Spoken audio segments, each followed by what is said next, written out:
Hey everybody, it's Josie. Welcome back to Cedar Creek Homestead. I hope you guys are having a wonderful day. It's nice and sunny out today, but the sunshine will fool you because it's about 31, 32 degrees right now. The temperature is going to raise today, but not by much, and so it's a perfect day to get some of our baking chores done. And today I'm going to make some bread. Little Howie loves this sandwich bread. It's a nice bread that stays fairly soft. Good sandwich bread, good for French toast, good to appease little boys when they're wanting a little snacky. He likes bread, and so we can make him a good grilled cheese sandwich or whatever it is. I'm going to get the camera turned around and show you how easy it is to put this recipe together, and I hope you'll give it a try.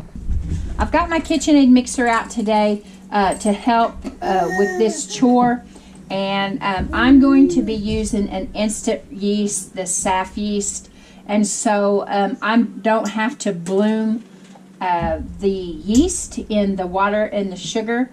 If you're using the envelopes and your yeast has to be bloomed, then you will start your recipe by putting your warm water in and building the recipe, giving the yeast time to set. And to do its thing, but because I'm using the other yeast, I'm using the instant yeast, I don't have to do that. However, I am still going to be putting it into the mixing bowl just like you would if you were making the bread recipe using an active dry yeast. I just don't have to take the extra step of letting it set for 10 minutes to bloom. So what I'm going to do, put into this pot, into the mixing bowl here, is 2 cups of warm water.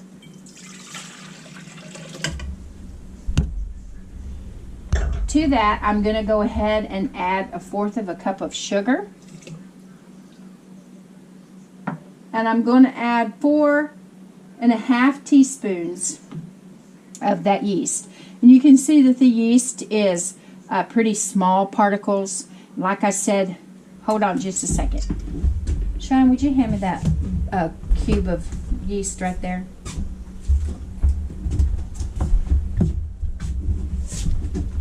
Can you see this? Mm-hmm. This is the yeast that I use. It's hard, see? It's been vacuum packed. And I get this, my supplier is the Amish store that I go to, and I get this, the last one I had the price tag on it. But anyway, it's a really good price at my Amish store. I keep these on hand. I have several of these, and I keep these, when I open them, I do put these in the freezer.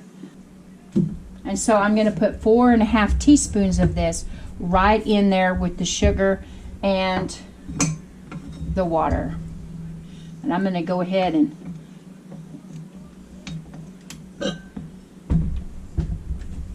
give this a little whirl.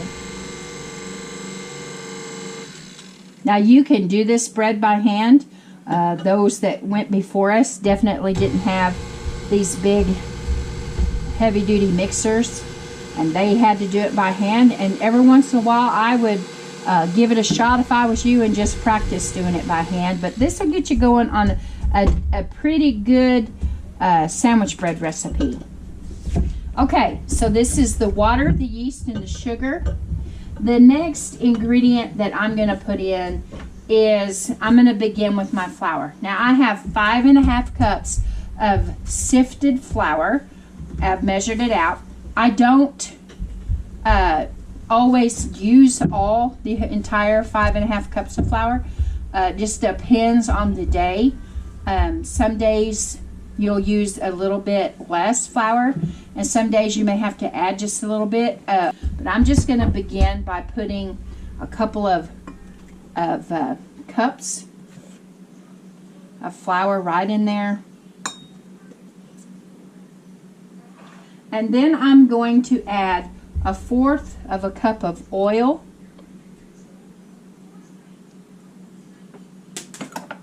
And then I'm going to put my salt, 1½ teaspoons of salt, right in with that. I'm going to go ahead and dump those dishes right into that soapy water so we'll be ahead of the game.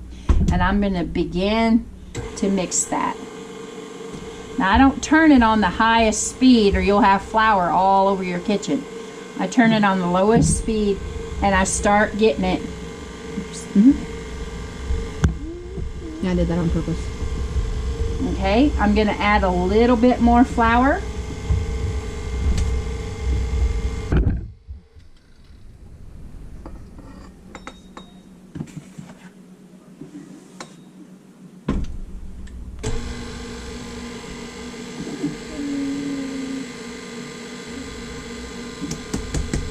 Every once in a while I kind of just tap the sides of my mixing bowl just a little bit. Pardon that if it's too noisy, I'm sorry. But I just do that so that this flour will begin to come down and start getting incorporated in there. You can tell that there is flour on this side. Okay, I'm going to add some more flour because you can tell that that's definitely very, very sticky.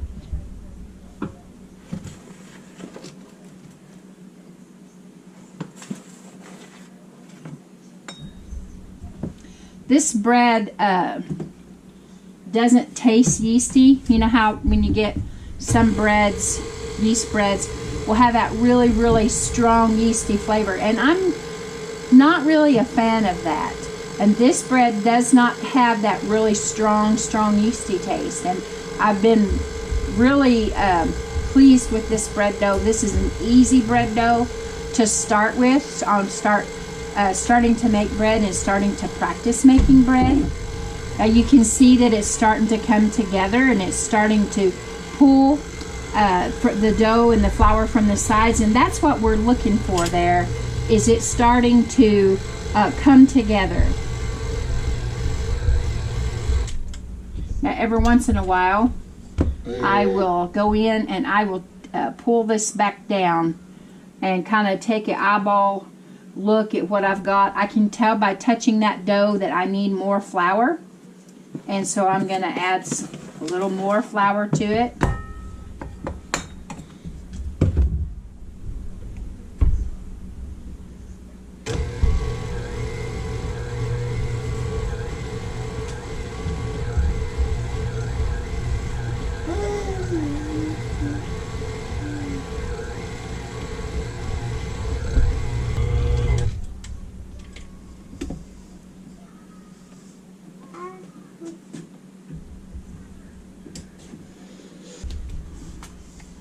Okay, guys, I'm going to move this down so you can see.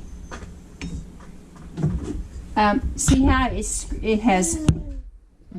see how it's pulled all of this off of the sides, and so I have this much flour left. I'm not going to add this flour or my dough is going to be extremely dry. So I'm going to let this knead for a little bit, and for about 5 minutes, and then I'll bring you back when the kneading is done. All I'm going to do is just turn this on, let this knead, and I'll bring you back in about 5 minutes so that you can see the dough, and then we'll be ready to do the next step. Okay, so here's the dough after we let the mixer do its job, and it's ready to, I'm going to just do a few little kneads with my hands just to let you be able to see how workable it is, and then we'll set this to rising. So I'm going to put just a little bit of this leftover flour that I have out here, not much, because you don't want the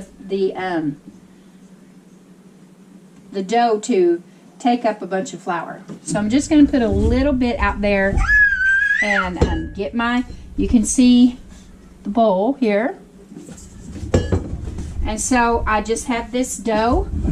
Oh, it's nice and pretty. See how soft, and I'm just gonna do a little bit of kneading, and I take my palms out and I bring this in, and everybody has their own way of kneading dough,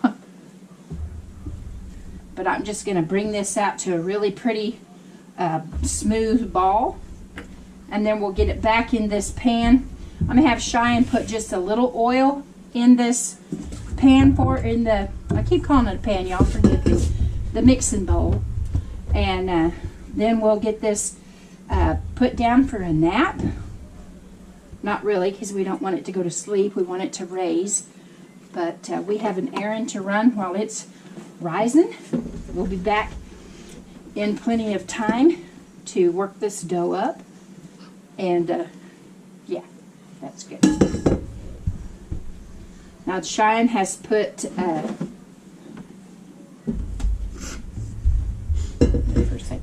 Cheyenne has put the oil in the bowl for us, and we are going to simply put our dough ball in there, squish it around in there, get the oil on it,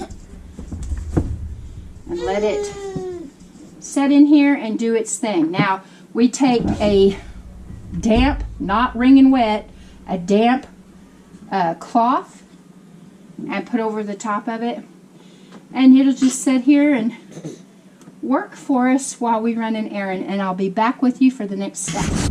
Okay guys, as you can see, Can they see? okay, as you guys can see, the bread has raised.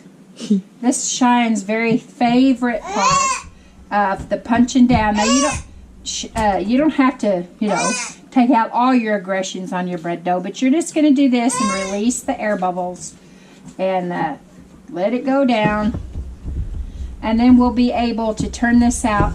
I have just a little bit of flour down on the surface. You don't want to use too much because you don't want to get all that up in your dough that is already raised so pretty for you, but you do want enough that it's not going to stick. I'm going to turn this out on this on the cabinet here, and you can tell it's really pretty, really spongy, and pardon me, ready to go. So what I do, this is going to make 2 loaves, and so I'm just going to divide this in half and work with each loaf. I'm just going to knead this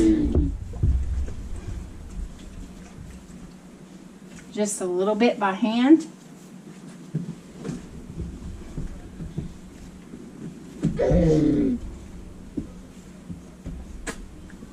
That is work, huh? But well worth it.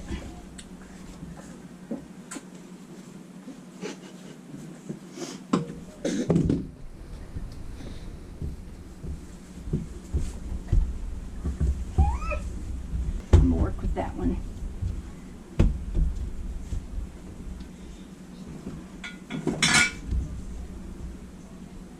Supposed to.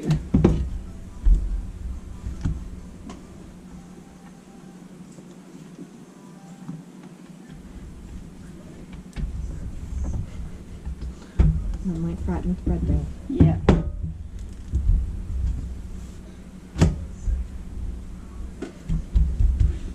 Okay, I've got my dough in a sort of a rectangle, and I'm going to roll this up. Now this is not thin. You don't want to make like a pie crust out of this. There it goes. Okay. I'm going to start rolling this dough up, and I'm going to tuck it pretty good. Now you want to, roll and get it like, and I'm going to pinch these edges, and I'm going to tuck these sides in just like that. I probably blocked your being able to see that, but this here I'm just going to tuck it in where it looks like that. Pinch it in, and then I'm going to make sure that's pinched. That's going to go on the bottom, and I have a prepared pan here, meaning I have put oil in this. This is actually the pan release. This is actually the pan release that I made on several videos back that showed you how to make homemade. This is homemade pan release that I showed you how to make on several videos back. That with 3 ingredients, you can make this. I use it in my bread pans, I use it in my cake pans, and everything releases really well. So I'm going to put this in here. I'm going to get the other one in shaped and get it into its pan. And then I'll get them both raising for about 30 minutes, and then they'll be ready to bake. I had the bread dough shaped, and I'm going to do the same thing. I'm going to put a damp towel on it, and this time I'm going to let it raise for about 30 minutes, and then it'll be ready to go in the oven. Alrighty, folks, the bread is out of the oven. You bake it for 30 to 40 minutes. Mine went for about 35 minutes. It's nice and brown. I've buttered the top of it. That'll keep this crust nice and soft. And I'll let it cool. I don't slice it until it's cool because you'll squish it down. And I would let it cool. And Howie's already, he can't hardly wait to get his slice of bread. Alrighty, guys, there it is. Fresh bread that you can make at home. This is an easy recipe for beginner bread makers. It makes a nice slice. Howie's behind the camera holding his hand out. He would like to have a piece of it. And anyway, I hope you guys give it a try. Until next time, guys, this is Josie. I love y'all. I really do. Keep looking well to the ways of your household. Until next time, we're gone.